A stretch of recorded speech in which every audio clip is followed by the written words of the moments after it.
They were safer in the sky at 20,000 feet than on the runway in Kansas. Inside the smallest compartment of the largest machine in the sky, a man could survive exploding steel, cannon fire, oxygen loss, and temperatures that froze breath into crystals. But if the landing gear failed to lock, if the belly of the aircraft touched the earth before the wheels did, he had nowhere to go. No brace position, no exit, no time. The most heavily defended aircraft of the war carried a position that turned a trained airman into cargo at the moment of touchdown. The ball turret was designed for survival in one kind of battle and helplessness in another. At the beginning, it made perfect sense. American daylight bombing doctrine depended on geometry, tight formations, interlocking fields of fire, a theory that assumed industrial precision could overpower distance, weather, and resistance. Bombers would protect bombers. Machine guns would replace fighter escorts. If every angle around the formation was covered, nothing could approach without being torn apart. But geometry has blind spots. Early raids revealed a fatal gap under the belly of the aircraft. Enemy fighters rose from below, where gravity helped them and defensive guns could not see them. The bombers were built like fortresses, thick at the sides, bristling above, but soft underneath. A structural weakness in both metal and doctrine. The answer was not subtle. It was spherical. A powered turret mounted under the fuselage with twin 50 caliber machine guns and a field of fire that reached almost straight down. It rotated with electric motors, tracked targets in every direction, and could meet a climbing fighter head-on.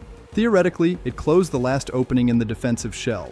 To make it work, the gunner had to be small, under 5 feet 8, under 150 pounds. He climbed in through a hatch no wider than a suitcase, curled into a fetal position, knees near his chest. The turret sealed behind him. The aircraft became his entire atmosphere. From the outside, it looked like an eye. From the inside, it felt like being worn. The system had requirements. Bombers had to fly high, steady, and level for accurate bombing.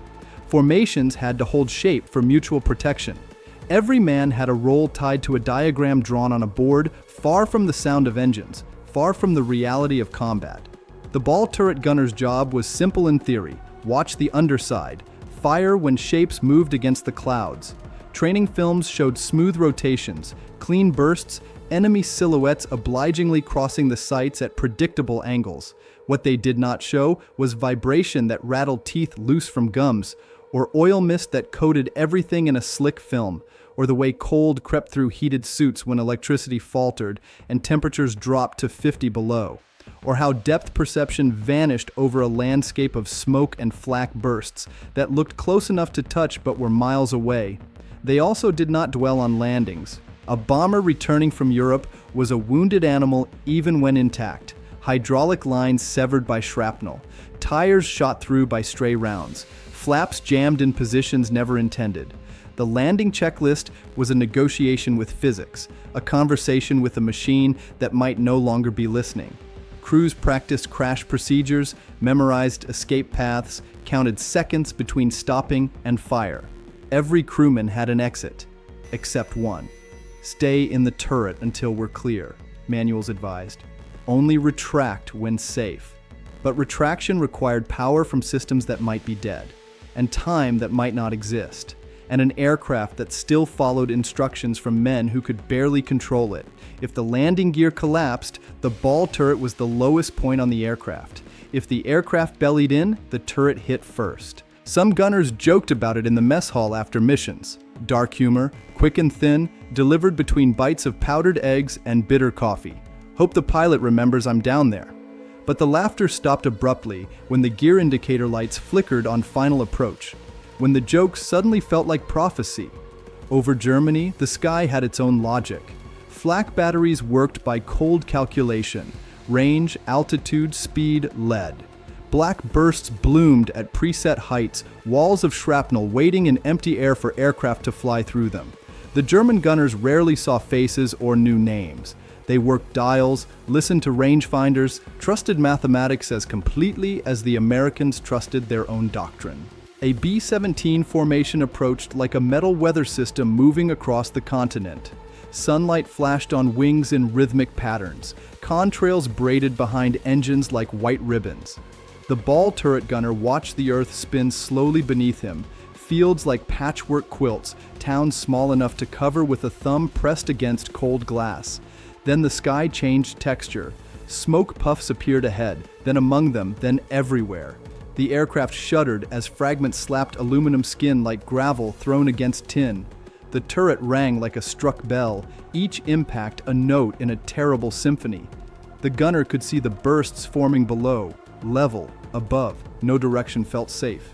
He tracked a fighter sliding up from the haze, squeezed the triggers hard, watched tracers curve and vanish into distance. In those moments, the turret made complete sense. He could see attackers others could not spot. He could fire where no one else could reach.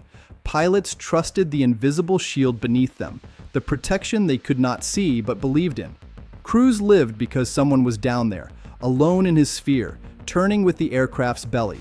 Doctrine matched reality, briefly. Then reality kept going past where doctrine ended. Fuel leaked from punctured tanks. Hydraulics bled out through severed lines. Bombers left formation, staggered toward the channel on fewer engines than they had lifted with, trailing smoke and prayers.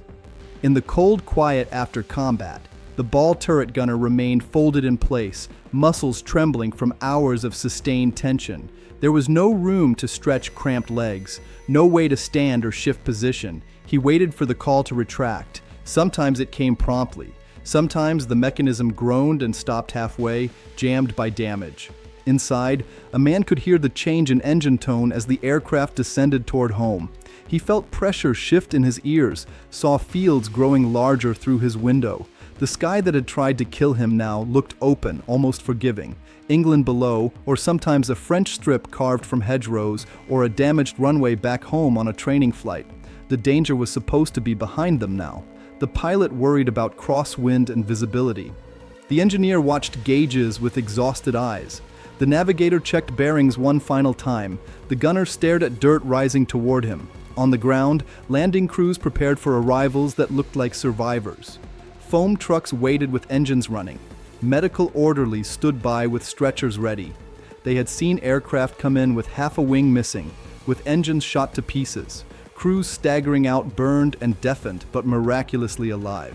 They had also seen the underside of crashed bombers. A German fighter pilot, climbing to intercept the formations, had his own geometry to consider. He knew the Americans had guns everywhere now.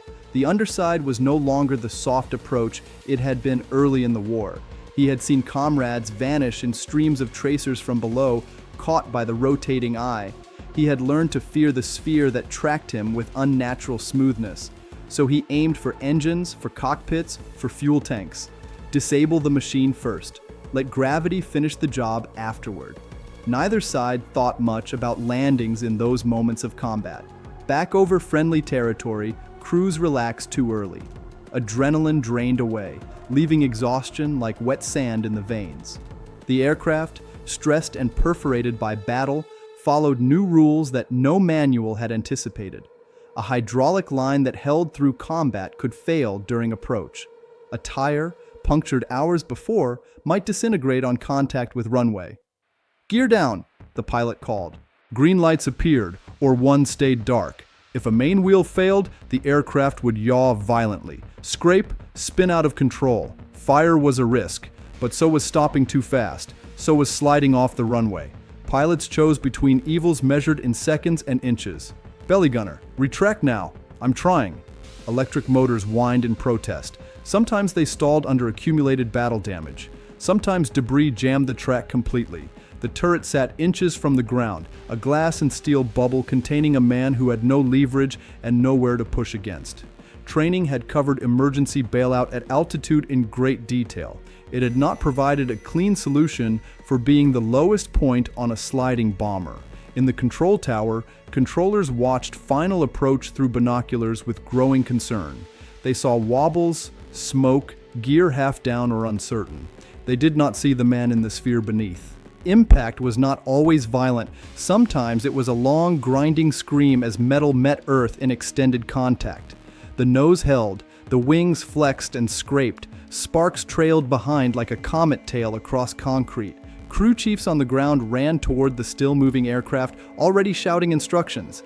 Inside the turret, the world inverted completely.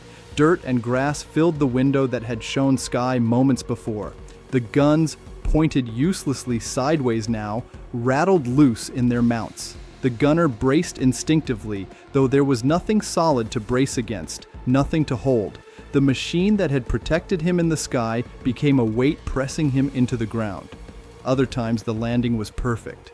Perfect except for the moment the pilot retracted flaps and taxied in, forgetting, just for a second, that someone was still below. Standard procedure said the turret had to be clear before full retraction, but procedures lived on paper, and fatigue lived in men who had seen too much. A crew chief waving frantically, arms spread wide, sometimes saved a life with seconds to spare. Sometimes he arrived just too late. The cost of sealing the last defensive gap in the sky was sealing a man into the first point of contact with the unforgiving Earth. On the German side, Flak gunners saw bombers fall in flames and marked tallies on boards. Fighter pilots claimed kills and returned to bases that were themselves targets now. They too trusted systems, radar plots, command networks, fuel calculations. They too died when machinery failed at the wrong moment. Engines quit on landing. Airfields cratered under attack. Technology narrowed margins on both sides equally. Every improvement in effectiveness created a new edge to fall from. For the ball turret gunner, fear shifted character over time. Early missions, it was flak and fighters that haunted him. The sky was loud, immediate, visible in its threats. Later, veterans described a quieter dread on the ride home. The mission was over, bombs gone, enemy behind, the airfield ahead. One remembered watching sheep scatter from a field beyond the runway threshold as they approached. They looked soft, harmless, peaceful. He thought about how small they seemed, how solid the ground beneath them must be. He would rather face another pass of fighters than see those sheep get larger. Survival carried its own weight afterward. Gunners who walked away from belly landings sometimes avoided looking at the underside of aircraft for the rest of their lives. They knew the measurements too well. The inches between metal and soil, the thickness of glass between them and crushing pressure. Commanders did not design the turret to trap men. Engineers solved a tactical problem with available tools and current knowledge. The sphere saved aircraft. It shot down attackers. It closed a weakness that had been killing crews in alarming numbers. But war is an environment where solutions create new forms of vulnerability, and the bill comes due in places no diagram shows. After the war, many aircraft were scrapped quickly. Turrets removed, stacked in yards, their glass eyes clouded with dust and neglect. Few visitors looked inside the spheres. The compartment was smaller than memory, tighter than photographs suggested. It smelled of old oil and insulation. You had to crouch just to peer in. It was difficult to imagine hours spent there, suspended over continents, responsible for a slice of sky. It was harder to imagine watching the ground rise, knowing that if the machine failed now, all the surviving had been merely a delay. The men who flew in those spheres rarely called themselves heroes. They spoke about crews, about luck, about mechanics who patched holes and pilots who greased impossible landings. Some avoided the subject entirely. Others described dreams where they were still rotating, still searching below, long after the engines had gone quiet forever. In daylight bombing doctrine, the aircraft was the unit. In memory, it was the position. A war fought by systems had reduced survival to inches of clearance and seconds of power. Above the clouds, a ball turret gunner could be the difference between an attacker breaking through or turning away. On the runway, he was a reminder that protection is always directional. The sky tried to kill him from every side. The ground only needed one.